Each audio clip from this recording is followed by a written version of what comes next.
If some of your listeners are W-2 workers and they're just like thinking, man, I wish I could get in real estate, but I don't have time because they're 50 hours at work and then driving around, and then they're not sure the knowledge part. The thing about real estate is that you can do it on the side. You can literally do it when you're driving to and from the car, from work in the car, right? Listening to podcasts, getting educated, weekends, a little bit of evenings searching for deals. But then it's really building a good network of people around you. You found the Real Estate Law Podcast, because real estate is more than just pretty pictures, and law goes well beyond the paperwork and courtroom arguments. If you're a real estate professional or looking to build real estate expertise, then welcome to the conversation and discover more at realestatelawpodcast.com. Thank you for joining us for another episode of the Real Estate Law Podcast. And I am your host, Jason Muth, along with attorney, broker, Rory Gill from Next Home Titletown Real Estate and Urban Village Legal in Boston. And Rory, I have not introduced you this way yet, but you are one of Boston Magazine's top attorneys, right? That I am, yes. Yes. Yeah. And Hi. Kekoa, I didn't even tell you that in advance, but That's awesome. There's a funny story as to how we found out about this, but yeah, I mean, you got the plaque to prove it too, which is awesome. So that's congratulations. That's not a small offer. That's huge. I was, criticizing these lists, these top 10 lists, and you're sitting there laughing because you had the magazine in your hand and saw that I was in it before I knew that I was in there. So that's yes, I totally. As I'm criticizing the concept of the list in the first place, that's exactly when I found out I was there. So totally set you up for that, like not just now, but back then. But let's not talk about ourselves. We talk about ourselves all the time. Let's talk about our amazing guest that we have on this episode of the podcast. It's Kekoa Lwin. Yes, Did I say your last name correctly? Yes. Aloha. And Kekoa is a vertically integrated entrepreneur who works in a number of different real estate businesses that are all interconnected. And we're going to have to hear how he's built his empire. But first, please welcome Kekoa to the podcast. Hello. Hey, aloha, everybody. It's great to be here. Aloha. I should have been saying aloha from the start because I know that, you have operations in Hawaii, and I've spent about a month of my life in Kauai, like over the course of the years. So the question is, why only a month? You really should try to make it a month a year, or, I know.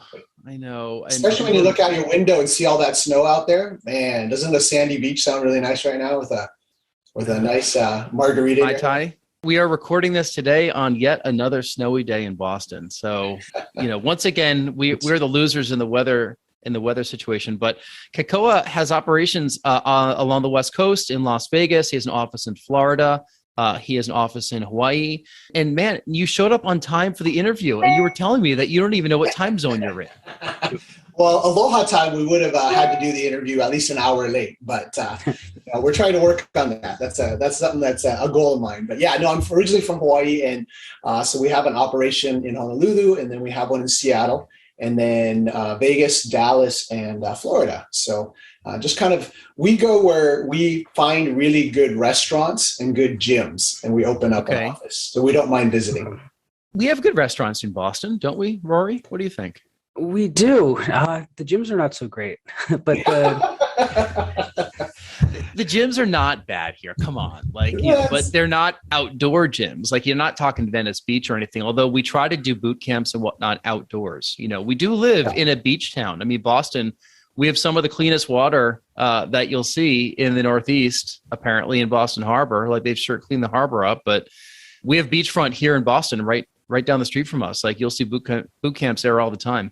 Nice. You just have to bring your snow gear to get there, but it's a great place to work out 4 months out of the year. Yeah. That's awesome. But yeah, no, anytime you guys want to come to Hawaii, you're welcome to come down.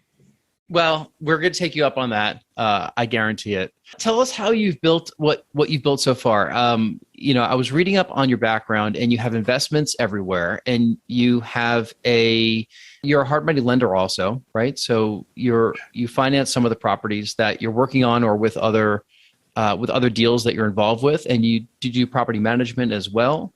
Mm-hmm. And tell us, how did all that come together? Yeah, it's all just basically schizophrenic and ADHD all kind of piled into one business model. We call it vertically integrated because it just sounds, more professional. but really every day is just a little bit chaotic. I started because in college, I actually minored in real estate. So I majored in girls, minored in real estate. And when I graduated, in order to finish off your minor, you actually had to take the state test. And so I took the state test, actually did do a business major as well at the same time. And so just started doing some real estate stuff. And then right out of college, I built out a neighborhood near our college campus. And then I kind of just got hooked. In college, I'd lived in the dorms for a while and didn't like it. So then I was like, man, I should just buy a house and rent it to 6 guys. So we rented to 6 guys, all my buddies. So basically it was like a frat house. And I was making $500 a month after all utilities were paid. And I'm like, dude, this is really cool. So I started house hacking before I knew what it was.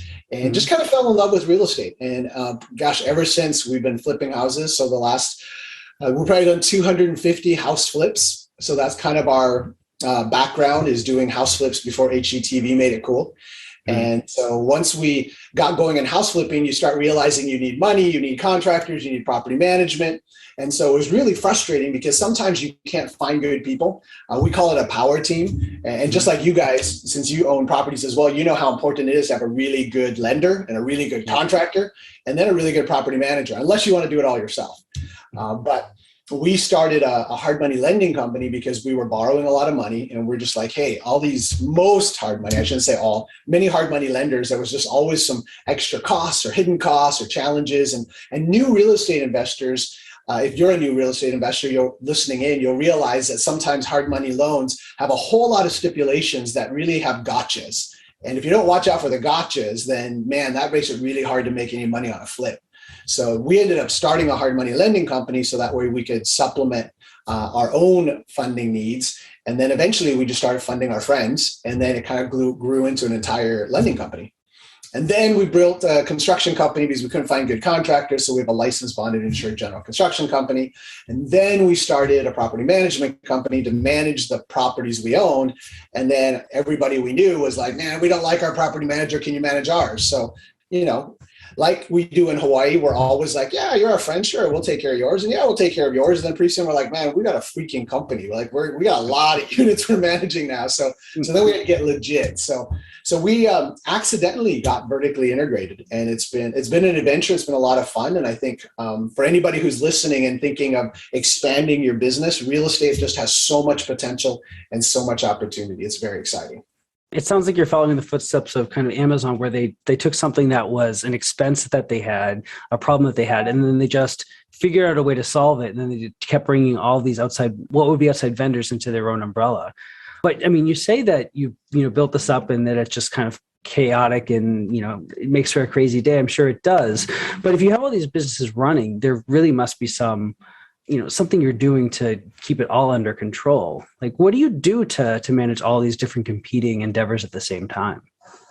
Well, first of all, I think that was cool that you said Amazon and our name in the same sentence. I don't think that's ever happened before. That just sounds super cool. I didn't make the top list for attorneys, but man, I got my name in the same sentence as Amazon. So I'm stoked, man. Yeah, like you folks, running multiple companies or businesses really takes a great team. And so I've been really fortunate. We have my main business partner when we were flipping was a buddy of mine named Corey, and we met each other. We're both personal trainers at the gym. And so we met each other, and then we're just like, hey, let's just start flipping houses, because that's what gym guys do, is flip houses, right? Because we have no clue what we were doing. So we lost a bunch of money, we figured things out, and then we just kind of kept rolling. And then kind of over time, we just expanded and just kind of kept bringing on good people. There's some really, really good resources out there if you're looking at hiring a team on how to hire and what to interview and how to interview and all those types of things. And I would say that's been really helpful, is that we're just constant learners. In Hawaii, we do a lot of martial arts, and the black belt is always where you want to go. But the white belt is always the rookie and the new guy and the one that gets the crap beaten out of them. But we always say in our companies that no matter how big we get, no matter how much success we get, no matter how much money we make, we must always maintain a white belt mentality, which means we're hungry and we're learners and we're always trying to figure out, how to grow and get better. And so for us, I think as we've expanded, we've got good people, but we're already still thinking, how do we scale to the next level? And how do we bring in some more good people on the teams? So the white belt mentality is something I've never heard before. And I think that's a fantastic way to basically say in a different way that you believe in mentorship and you believe in bringing people in and teaching them everything. Because if you want your company to maintain that white belt mindset, you have to realize that you're always learning. And I'm sure there's a lot of people that are listening to this saying, how do I get my foot in the door? And it's probably finding people that are willing to train you, right? Because everything, you minored in real estate. You said something really funny earlier, which is you majored in girls and minored in real estate. I bet you've used that line before, right? Yeah. I'm like, I think I have a title for the episode right now, but no, we're not. Yeah, and then you get a whole bunch of people who won't listen. They'll be like, that guy just sounds shallow. Right. So no way that's gonna be the title. But I'm like, oh my God, what a great line. All the stuff that you minored in real estate, but everything that you're doing now, you learned on the job, right? You learned this along the way. Yeah. Well, I mean, much like Rory's got an entire team of real estate agents with him. And we all know that when you take a real estate class and you take the state exam, like that is not even the peak or the tip of the iceberg on all that you need to know about doing a transaction or representing a buyer, or representing a seller, or marketing, or any of those types of things. Real estate investing is just the exact same. There's just so much to learn. But what's really cool about this space is that there's so many people wanting to share. Whether it's a podcast like Bigger Pockets or Wholesaling Inc. or, there's just so many that Grant Cardone, that's a whole nother level, right? There's so many people you can listen to and have that white belt mentality to keep learning. Or there's good people like, you both to just say, hey, I want to learn from you. And so how do I do that? And, for somebody who's in Boston, I'd say, hey, you just apply with Rory and be like, hey, I want to get to coffee. I've got my license and I just want to learn. Just let me sit and listen to conference calls. I tell people all the time when they're like, hey, I want to learn from you. I'm like, well, you're going to have to come in through the back door and you're just going to have to come serve. You're going to have to work. You're going to have to sit and really kind of grind through some stuff. Yep.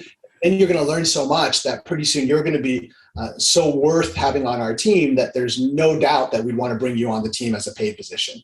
So I always tell folks is like, yeah, find somewhere where you can intern and go somewhere where you don't ask for money, but you ask what you can do to give them value. And man, the doors of opportunity just become huge. And you can do this for anybody. If you find somebody who's a really successful real estate investor, in fact, if I was to start all over again, that's what I'd do is I'd look around the country and find the guy or the gal that's got so much success in the realms I want. And it doesn't always mean money, right? Maybe family balance, or maybe they've got the right combination of businesses, or maybe they drive the coolest car, or whatever it is. And just hit them up and be like, dude, I want to just be near you. You don't have to pay me, but I will do anything you tell me to do 5 hours a day, every day of the week. But I just want to learn, and I'll give you 3 months. I guarantee you will learn more than you could ever take in a class. Would you guys agree with that? I mean, absolutely. And one of the things I love about this industry is it's not perfect, but it's a meritocracy to some degree. The people who are willing to work and learn are the ones that are going to rise. And that's not true in every part of our economy, but people come into our office with a variety of backgrounds, educational backgrounds, personal histories. And if they're willing to learn, they have a place here in this industry. And that's something I really appreciate about doing this job and running this business. 100%. Yeah, that's the fun thing about real estate is one of the first hires that we had on the team was when I first came to Seattle, I was just going to fly back to Hawaii every other week. And I did. Mm-hmm. I wasn't going to really start a Seattle operations, but I was at the gym. I go to the gym every morning at 5. And there was this high school kid that I just kept seeing all the time. And we just, in the gym, you always eye out other guys and you're not sure exactly, how to start a conversation. But one day we just started talking and he was 17, I think at the time, just about to turn 18. And he's just like, hey, I've done some research on you and I'd love to learn from you. I'm like, awesome. This weekend, show up at 2 of my properties. It just snowed 1 foot in Seattle and go scrape off the snow and I'll pay you, like a couple $100. And so it's just like, I just want to see, what his attitude would be like and his work ethic. And I kid you not, true story. I show up at 2 of my houses, huge driveways, like literally probably 100-foot driveways, hills. And dude, the driveways where you could lick them. He had de-iced them, he had pushed the snow to the side. And I mean, and he didn't even do our driveway. He did it all the way down to the street to the stop sign. Oh. And when I showed up, I was like, what's going on, dude? Like, how many people do you hire to bring out to do all this? And he's like, no, it's just me. And he still had a smile on his face. And after that, just like, Roy, you said, I mean, they're just, when you're willing to work hard, the doors of opportunity is huge. And when you've got a good work ethic, man, there's so many people that would love to pour into you and be a coach. There's a strange amount of congeniality among people in the real estate industry for a cutthroat business like real estate, where folks want to help each other. Maybe not everybody, but you mentioned networking earlier on. Going to some networking groups, meeting people that are hungry. We've done the same thing. We've talked about it on this podcast before. Even appearing on this podcast. I mean, I have a feeling that there's a yearning to learn. And there's a lot of people that are natural teachers, and basically they just want to tell others what they know. And that's kind of how information seems to get passed down in this world. I mean, like, you still need a degree if you're going to become an attorney, like we're going to pass the bar. You can't just like kind of give all the information and then send somebody to court to defend somebody. It's not legal to do that. But you're talking about mentoring people, meeting people at the gym and saying, hey, listen, like if you work hard, I can teach you all this stuff. Is that how you've built some of these businesses and scaled them up? Because, you're operating in some very different parts of the country. Yeah. I mean, a lot of our surprisingly, a lot of our staff are gym rats. And so it is pretty funny. Oftentimes, actually many times in Seattle, actually our entire team in Seattle, we all work out the same gym in the morning. And so that's pretty cool. Most of our team in Vegas is the same way. It's just, I think there's something about me, it's been something about athletes and the dedication and the willingness to get out of bed, and the team oriented perspective is really important to me. So a lot of athletes have that. So that's been great. We are in a number of markets, as you alluded to, and it's been challenging, but I think what's cool is that no matter how many different markets, because everybody understands the team aspect, it's been really, really effective, and it's been a lot of fun. So we're really kind of scaling because we're trying to move more towards bigger acquisitions, but at the same time, we want to give more away. So what we're trying to do is trying to figure out, like being on this podcast, is how do we help new investors start their journey? Because just like Rory said, this is the one industry that if you're 15 years old or 55 or 95, you can start in real estate investing and you can make money in this industry. And if you have any sustainable plans, then man, its scalability is tremendous. You discovered it early on though. I mean, you minored in real estate, but then you started house hacking before that was probably even a term. You were renting rooms to friends. And I look back at my life and say, geez, I wish I learned this back in my early 20s. Nobody taught me. Don't you just wish that in college there was a class that just said Life 101 and they taught you all these life hacks that you don't get? I mean, you learn about history and you learn about, various topics, but man, if somebody would just early on be like, hey, here's some financial tricks to set you up to do anything you want to do in the rest of your life, then it'd be such a great class. In fact, we should create that class. Okay, that's our assignment after this. Rory, get to it.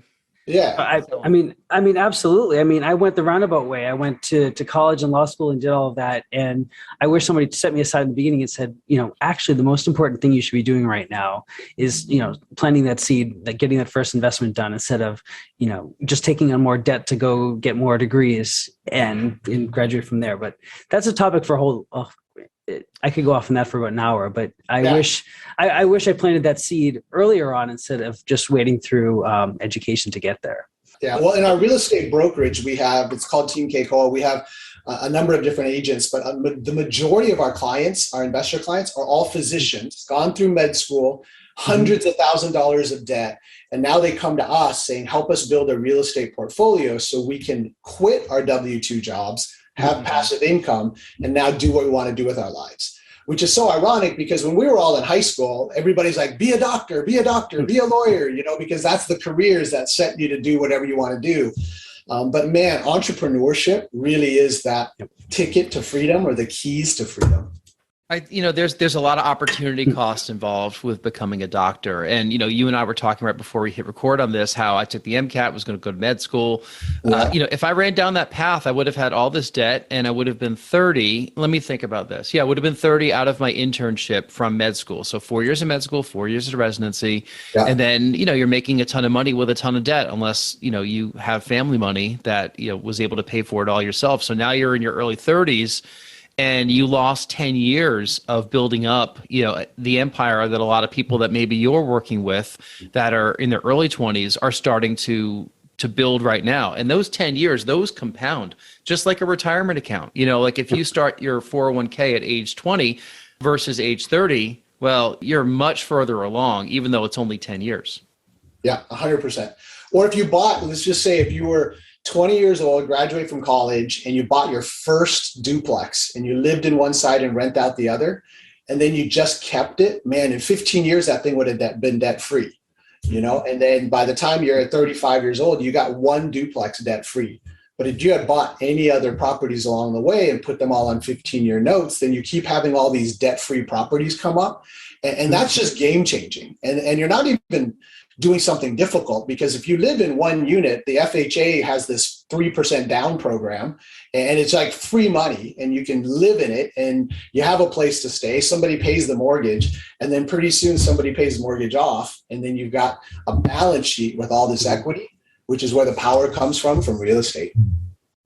It is kind of crazy because everyone is saying exactly what you're saying. And unless you're in the know or willing to listen to it, people don't hear this, right? I mean, how many people that you talk to that are not in the everyday real estate world probably look at you saying, God, what are you doing? Like, God, you have a lot of debt, or you have a lot of properties, or must be a lot to manage. But little do they know, how that could set them financially free from what they're doing with their W-2 job every day.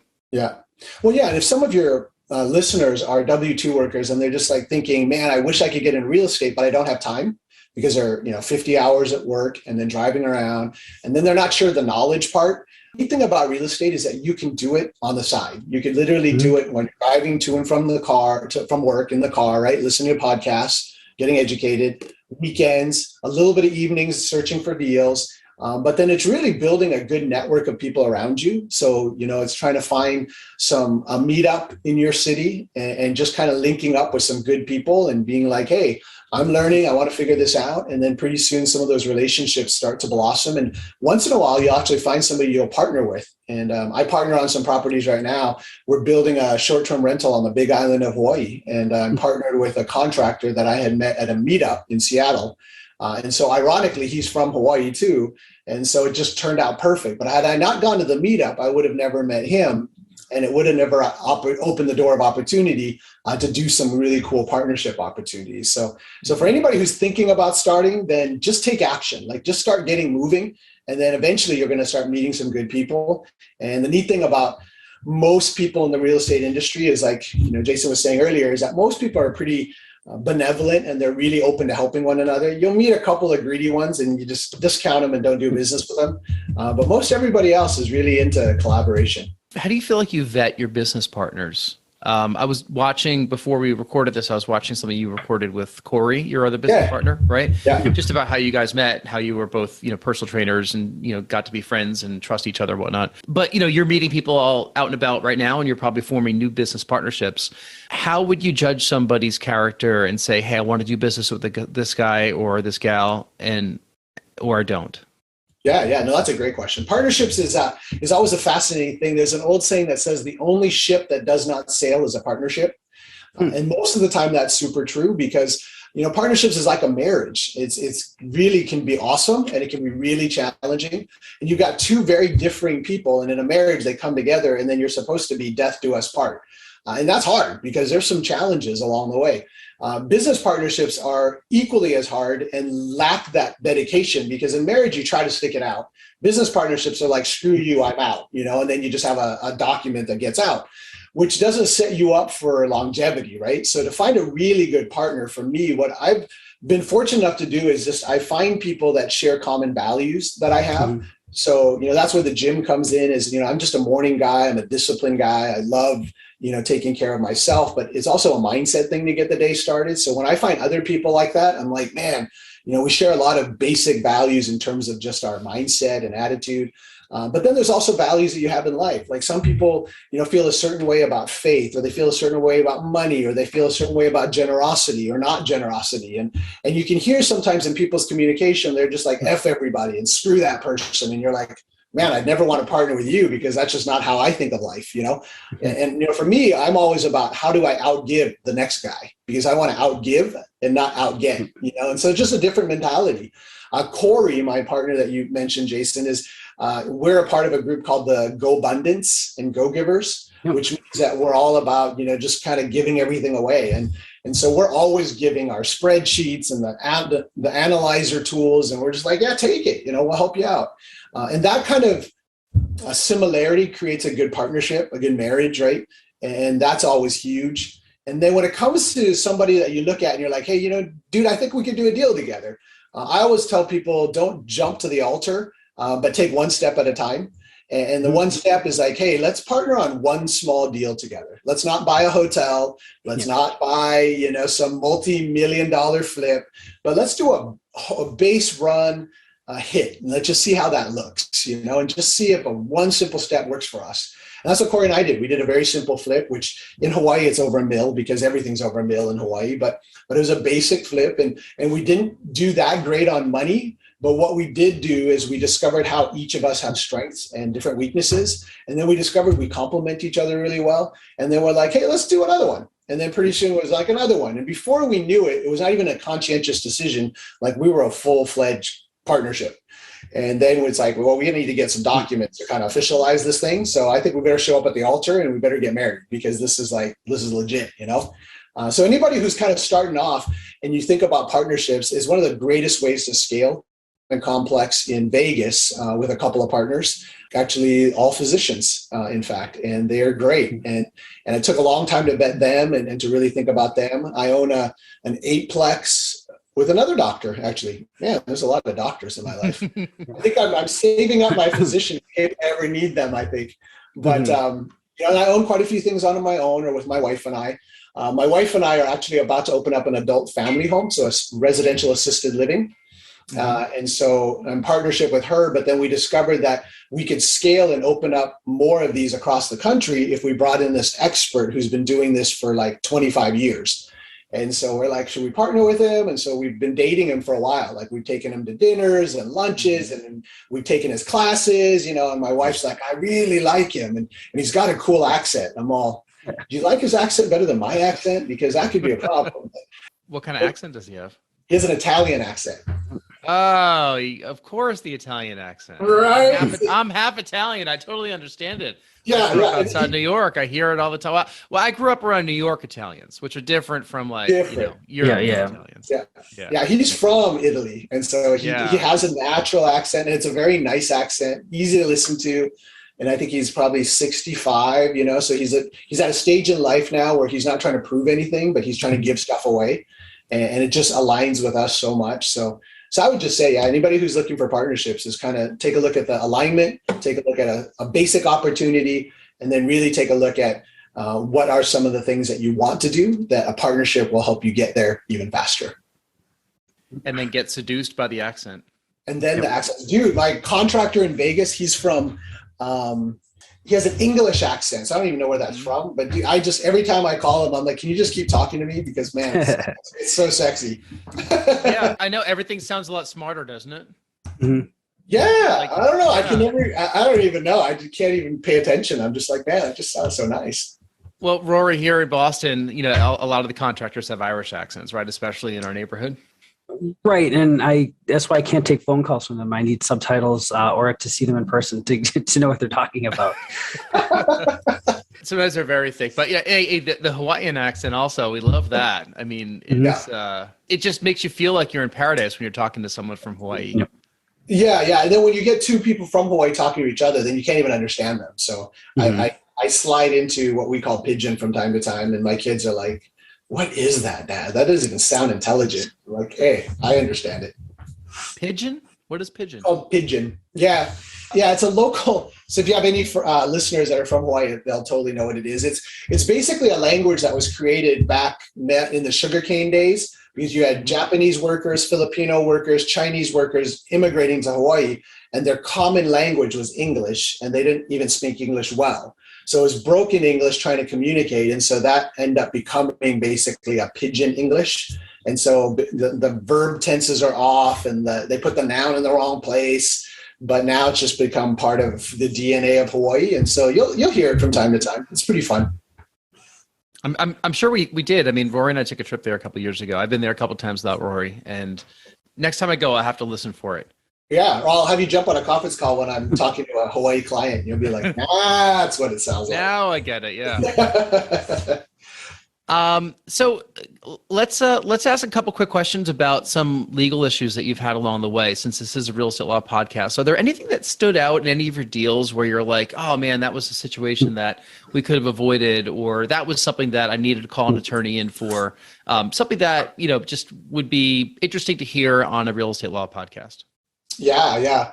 Well, I think that for an audience of people who are looking to get into real estate investing, I think one of the coolest things that kind of ties legal as well as finance is something called real estate professional status. Rory, are you familiar with that? Yeah. Yep. It's tax season, so I know that very well. Know it super well. Yeah. And I would just say, if you're an investor and don't know what that is, contact Rory or get with an attorney and your CPA and ask them that question, because that question essentially helps you eliminate your W-2 taxes. It's magical and it's legal, which is crazy. Yeah. So that's a tax thing or a legal thing that I wish somebody would have told me when I was graduating from college, because that would have been game changing early on. So that's huge. I was just going to say, Jason married me for the tax status, which makes perfect sense. Oh, dude. Yeah. Now, Out, right? You know when investors start dating, because their questions are not the normal ones when they date. Your normal questions are, where do you go? What do you like? What movies and what actors? Mm-hmm. Investors, their first question is, do you have real estate professional status? Does more than 50% of your income come from? Yeah, it's great. Totally different. Yeah. Does more than 50% of your income come from passive income or active income? What kind of passive income do you have? And what is the depreciation that you take? Bonus depreciation, or do you do, and everybody else listening in, those guys are so lame. But a lot of people that are into this are single, or they're younger, and they're probably swiping on their, left or right on their Tinder profiles, whichever way is the way that means a good thing. I think it's swiping right. So maybe you should put, real estate professional status on your Tinder profile right next to your height, your weight, your eye color, your interests. That might attract some new people. 100%. Well, actually, I tell my single friends who are now in real estate investing, go to real estate networking meetups. Guaranteed to find good people, because you're similar values, similar mindset, similar interests. And if they're going to show up to an event, then chances are, they're making a priority out of it too. So, so even sometimes more than the apps are weird these days. So, but that's a whole other topic we could talk about. That's the next episode. We'll invite you back for that. The real estate meetups that you go to, like the ones that we go to, it's all guys. I mean, like there's very few women that go to them. I don't know about the ones that you go to. Oh, I've always found that striking. Yeah, that should not be true. There are a lot of women in the space. And I would just probably venture to guess that the organizers are all guys. So probably need to just get a really good dynamic real estate agent or broker or an investor in the community to join in, and it'll change, because the women add to the fabric of investing. Just a dynamic that is fantastic. So for sure.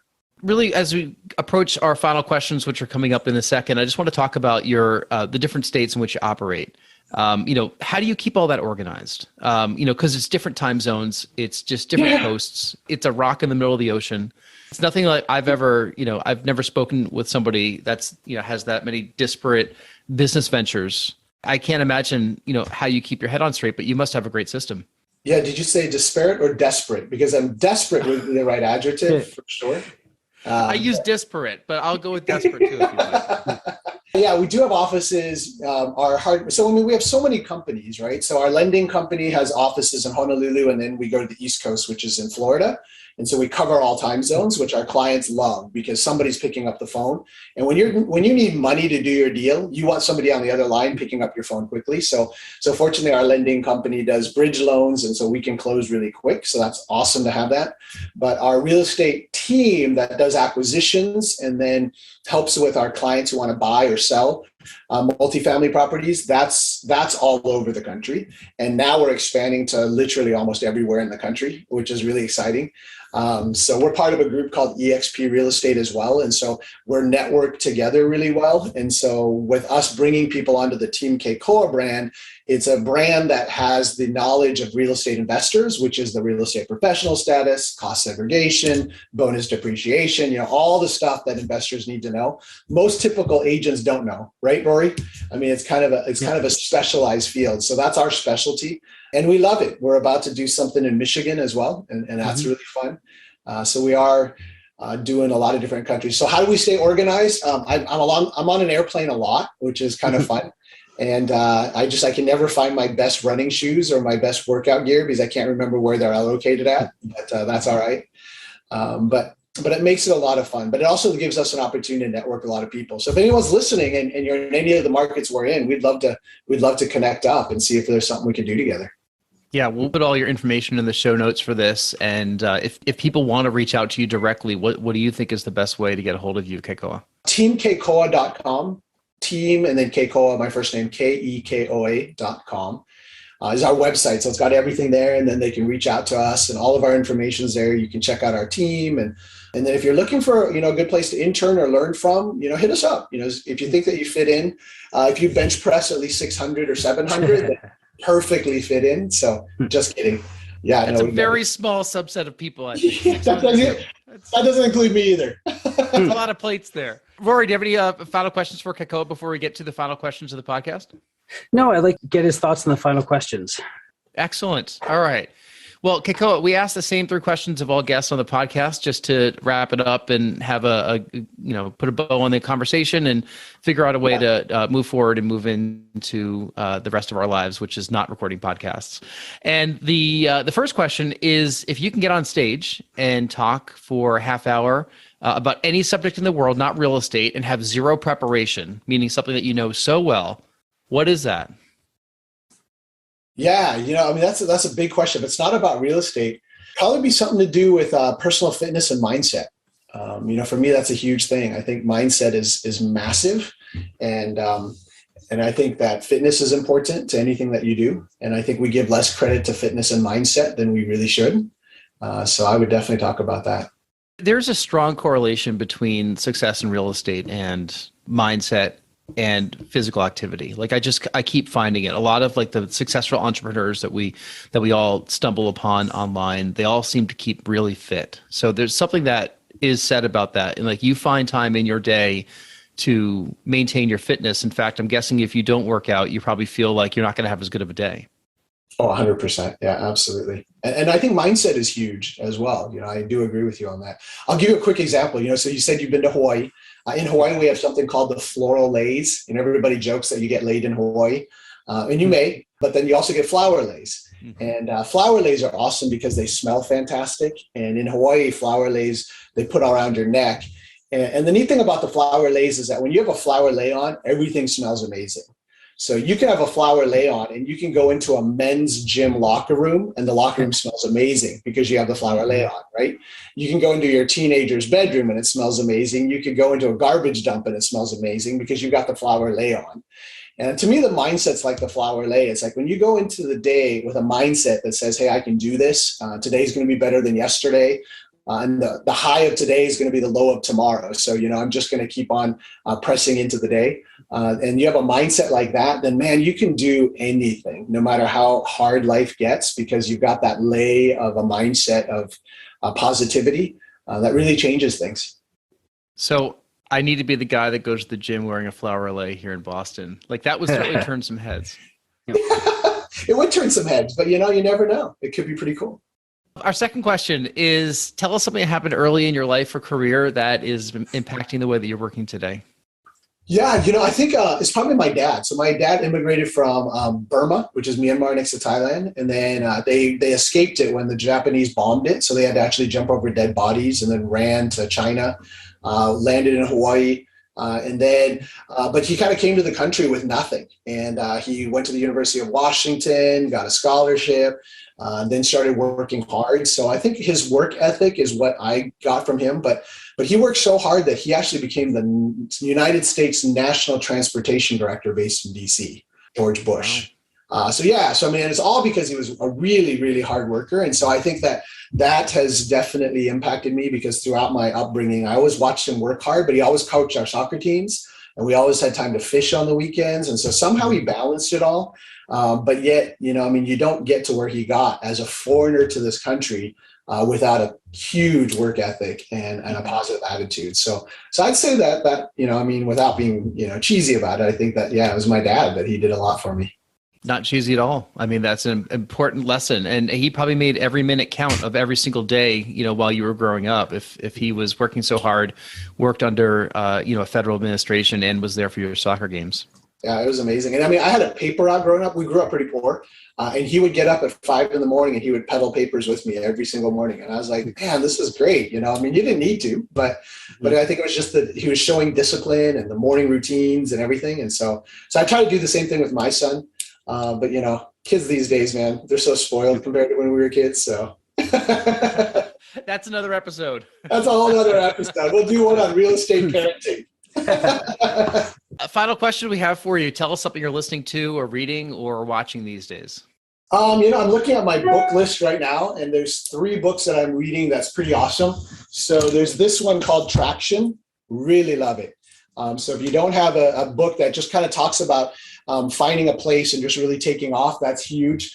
This one's pretty nerdy, but this is, I don't know if you guys ever done this one. These are tax strategies for the real estate investors, part 1 and part 2. So new investors, get these books. They are absolutely amazing. And then the final one that I really enjoy is this book. It's called $100 Million Offers. You probably haven't heard about this, but this is a really good book on just how do you make offers that never get turned down. So Rory, huge for the brokerage. So, but yeah, that's kind of the stuff that I've been reading lately, and it's pretty cool. So I've already added that to my list. So nice. Well, Kekoa, I really appreciate your taking some time to spend with us and this is great. To give us all this great insight. I mean, this end of the podcast, I really encourage you to go check out Kekoa's website. It's teamkekoa.com. Was that right? Yeah. Lots of info about you, follow you on Instagram as well. We'll put all the links in here because, you do some great videos that are really you in the environment of just like the world that you're working in. I know you do some live streams also on a periodic basis. Is that right? Yep. Every Friday. Every Friday? Yeah. Are those public? Yeah. It's called Coffee Talk. We just it's like networking, but we started during COVID. So anybody's welcome to jump in. It's all real estate investors from around the country. The problem is you have to figure out what time zone you're in and link up, but it's at 12 noon Pacific time. It's pretty cool. And it's anywhere from 50 or 100 investors that jump on every week and share different things. But yeah, we'd invite anybody who's interested to hit us up. Go to our website, and then our Team Kekoa website will give you some opportunities to send us a message. Yeah, we're gonna check all that stuff out, and we'll have to make sure that you show up on time for your own networking event, right? Right. That's we may have you guys on sometime. That'd be fantastic. We'd love that. Yeah, I mean, Rory and I were talking before we recorded this, saying like, Kekoa's got such like a positive vibe and everything, and like, here in the Northeast, things can be really surly, and we could have kind of this just different mindset from the Hawaiian or West Coast mindset, but I don't know. We tell it like it is out here. That's what I've always subscribed to. But not that you don't. But I think that your charisma and your mindset really just comes right through the camera. It comes right through everything that you're saying. I could tell that everything that you're saying is genuine. All the mentorship that you've put forward with your team and other members. It's definitely something that it's a breath of fresh air. I'm glad that you're able to kind of live your life that way and operate your businesses that way, because I'm sure it really helped you grow to what you have today. Yeah. Well, thanks. I'm sure you folks do the exact same thing, and it's going to be fun to continue to watch you both grow and to watch those who listen in on the podcast grow as well. This is a great resource. Well, thank you. No, we appreciate that. And Rory, we should probably give you a couple seconds to say where people could find you. I'm easy to find if you want to find me at Next Home Titletown, nexthometitletown.com, or Urban Village Legal, urbanvillagelegal.com. We'll put all that in the show notes as well. And I'm Jason. You can find me at jason@nexthometitletown.com, or you could hit us up on Instagram, and we'll probably answer those. It'll probably be me answering the Instagram DMs.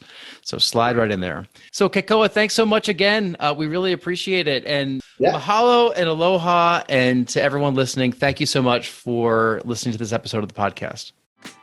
This has been the Real Estate Law Podcast. Because real estate is more than just pretty pictures, and law goes well beyond the paperwork and courtroom arguments. We're powered by Next Home Titletown, Greater Boston's progressive real estate brokerage. More at nexthometitletown.com. And Urban Village Legal, Massachusetts Real Estate Counsel, serving savvy property owners, lenders, and investors. More at urbanvillagelegal.com. Today's conversation was not legal advice, but we hope you found it entertaining and informative. Discover more at realestatelawpodcast.com. Thank you for listening.